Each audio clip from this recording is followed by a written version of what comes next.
Donald ট্রাম্পের নীতির কারণে বৈশ্বিক পর্যায়ে যুক্তরাষ্ট্রের ভাবমূর্তি টানা দ্বিতীয় বছরের মতো অবনতি হয়েছে এবং বর্তমানে দেশটির প্রতি দৃষ্টিভঙ্গি রাশিয়ার চেয়েও নেতিবাচক।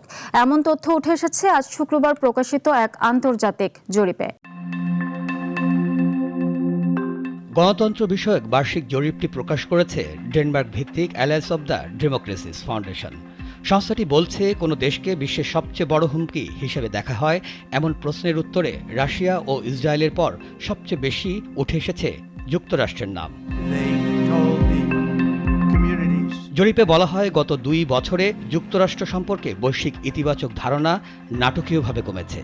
ডেমোক্রেসি পারসেপশন ইন্ডেক্সে যুক্তরাষ্ট্রের গ্রহণযোগ্যতা 2 বছর আগের +22% থেকে নেমে বর্তমানে -16% দাঁড়িয়েছে। তুলনায় রাশিয়ার অবস্থান -11% এবং চীনের +7%।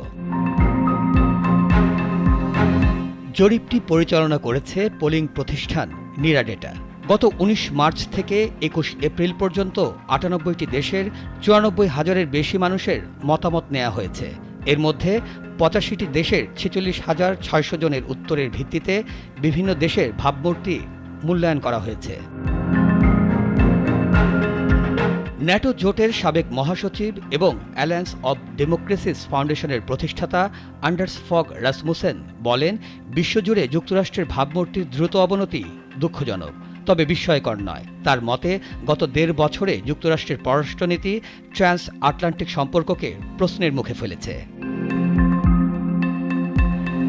প্রতিবেদনে আরও বলা হয়, ট্রাম্পের শুল্কনীতি, ডেনমার্কের স্বায়ত্তশাসিত অঞ্চল গ্রিনল্যান্ডের নিয়ন্ত্রণ নেয়ার পুনঃ হুমকি, ইউক্রেনের জন্য মার্কিন সহায়তা কমিয়ে দেয়া এবং ইরানকে ঘিরে যুক্তরাষ্ট্র ইসরায়েল যুদ্ধ, হরমুজ প্রণালী বন্ধ, এসব কারণে ইউরোপ আমেরিকা সম্পর্ক গভীর চাপে পড়েছে।